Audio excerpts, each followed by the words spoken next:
Hi, I'm Jay Lockwood, author of Beast Requires, and today I'm going to talk to you about the not-so-secret origins and influences for my book. Now, I don't know if you've picked up on this yet, but I'm a nerd. I'm a big old nerd. Like, I'm a big old huge nerd, right? When I was a little kid, little nerdling, if you will, running around, doing all the nerdy things and nerding out, it was kind of glorious, right? And one of the things I loved as a kid was comedy. Like, I was that elementary school student who was running around quoting Caddyshack and Ghostbusters and Holy Grail constantly. Sometimes with a terrible British accent, which I do actually regret. But it wasn't just 80s comedies I loved. Like, I loved all different types of comedies on film. And one of the ones I really gravitated towards was the Marx Brothers. Like, Groucho Marx was the funniest person I had ever seen, to the point where tears would stream from my eyes as I'd roll around on the floor laughing. And when we watched the Marx Brothers, I wasn't the only one who laughed. Like, my little brother, he'd be cracking up too. Like, he'd see Harpo just run around and honk his horn or do a pratfall, and he'd die laughing. And then our mom, who was there with us, she'd be laughing. Yeah, partly because of the Marx Brothers, but more so because her two little kids were freaking out to a comedy that was made before she was born. That's kind of amazing.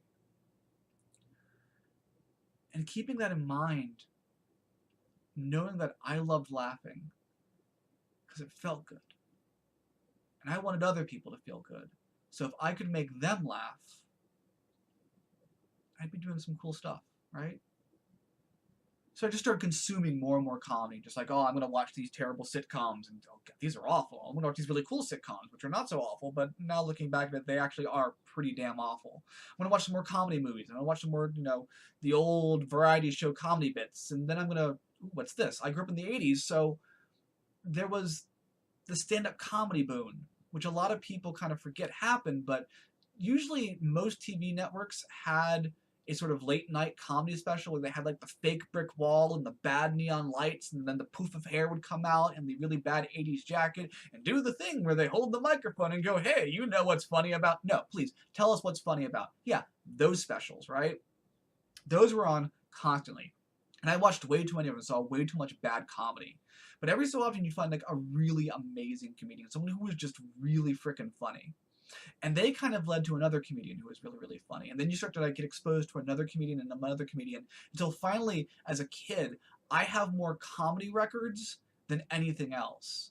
And yeah, they're actual records because I am that old. And there was no comedian I had more records of than George Carlin. Like, George Carlin was one of the funniest people on the planet. By the time I was a little kid, like 8, 9 years old, I could recite all of Class Clown verbatim, which,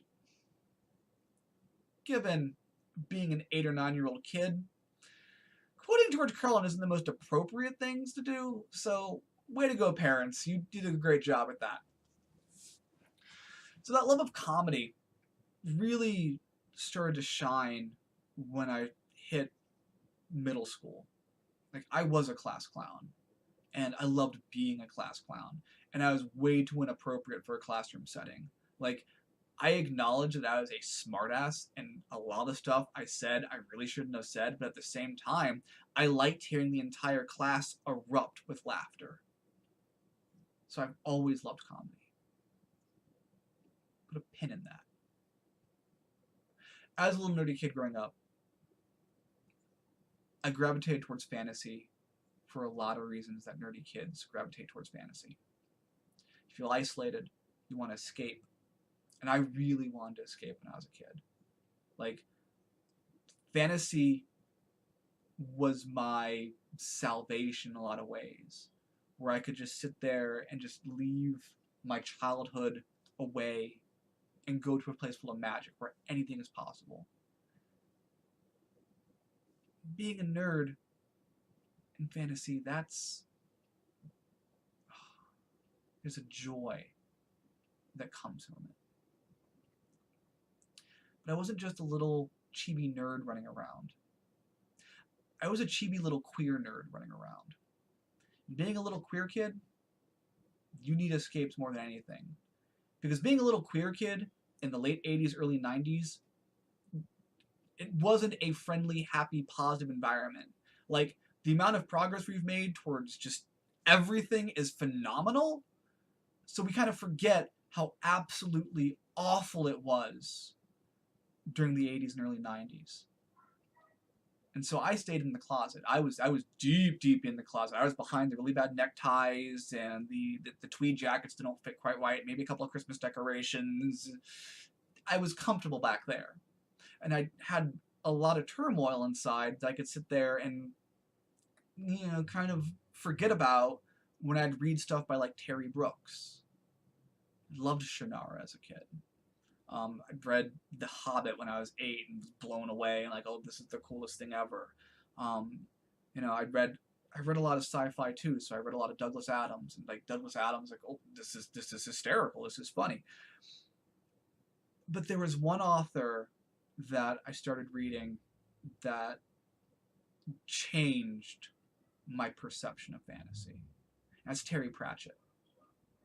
Now, I first started reading Terry Pratchett when I was about 13, 14 years old. And I was in a bad place. I was in a dark place. Like, I didn't see how I could exist in a world that hated me.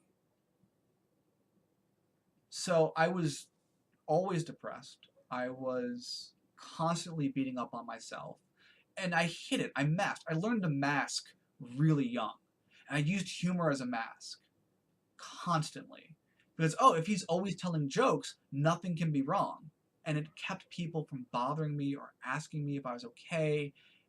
And it kind of let me be able to sit there and just exist in quiet. And I was terrified because I knew that I had to speak in a very specific way. I couldn't use the mannerisms or the enunciations I wanted to because I didn't want them to see me as effeminate. So, I was in a really bad place. And then I read this book, written by a guy who lived across the Atlantic Ocean, and it made me laugh. It made me laugh so hard. And it was escapist because it was fantasy, and it was about a dragon, and it was about these cops, and it was about these things. And I felt okay. And that was a power to Pratchett that existed the entire time that he wrote. Like, his passing still freaking affects me. I'm not completely over it. But I can sit there and just know that I got to exist on this planet at the same time as one of the most amazing writers ever. So put a pin in that. Back to being a little cheapy kid. I was obsessed with cop shows. Like, I watched things like Magnum P.I. and Simon and Simon, big mustaches and shirtless men running around in the sun, glistening with oil. Really good time, right? And I watched a lot of those. And they were high action, and they had humor in them, and like, yeah, this is awesome.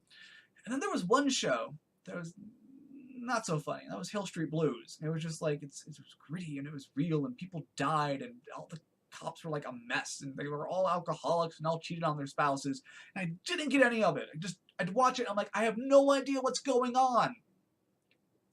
So, in the early 90s, a cop show came on TV called Homicide: Life on the Street, which I got into because of my love of stand-up comedy, because I loved Richard Belzer, and I saw that he was going to be on the show. And I'm like, well, this is going to be great. And it was great, but not for the reasons I thought. It was still dark, it was gritty, it was freaking real, but it had these moments of humor that were almost like a catharsis, like that humor that comes from just grief and sorrow and sadness. And I understood that humor that comes from grief and sorrow and sadness. So I immediately this is the most amazing thing I've ever seen. Taking that all to mind, when I set out to start writing, I wanted to find a way to bring the 3 things I love the most into one book. There's a reason I write fantasy humor, and it's a lot to do with Pratchett, but it's also a lot to do with, I love that level of escapism that makes you laugh.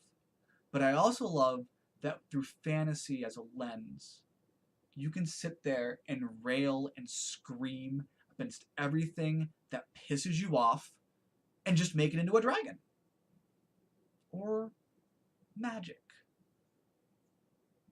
Or band of vegan orcs who have come down to pillage and take the entire nation's tofu supply. Like, fantasy has very few limits. So having no cap on your imagination for it gives a fertile ground for telling jokes. But I knew the kind of jokes I wanted to tell weren't all going to be slapsticky. A lot of the humor I had still comes from a place of like anger and grief and sorrow. And a lot of the jokes I wanted to tell in The Beast Requires were fucking dark. Like, there's some serious dark humor in the book. And yeah, you may not pick up at it at first. Once you start seeing where it's coming from and starting to get the riffs on it, you kind of see that I'm a dark motherfucker that just does it with a smile. So I'm like, I need to do a cop story. I want to do a cop story. I want to sit there and have it be like Monty Python wrote CSI Middle Earth. Like, I need to do this. And so that was the springboard for A Beast Requires. Thanks for listening to me ramble for this whole like 11 minutes and 40 seconds. I know this was a little bit all over the place. I tried like 37 different takes of this and they all kind of came out terrible, so this is the best one. I really hope you enjoyed at least listening to me kind of wax poetic about what inspired me and where I drew a lot of the kind of creative content for the book. Take a look at the link, take a look at my book, take a read, and if I make you laugh, go ahead and go. I think it's on this side. If it's on this side, I always got things reversed. I know. But there's a list of pre-order things on one side of the page. Like, okay, this was really funny. I think I should sit there and support this dude who's writing this thing that's not like other things, but kind of is like other things, but it's in a different way and presented. I'm not making sense. I'm rambling. This is going to happen a lot. I apologize. But back my book. For $10, you get an ebook. For $20, you get a nice Dead Tree edition. Everyone loves a Dead Tree edition full of wonderful dead tree smells. And, you know, take it at that. Thank you so much again for listening to me ramble. I'm Jay Lockwood, and I'll talk to you next time.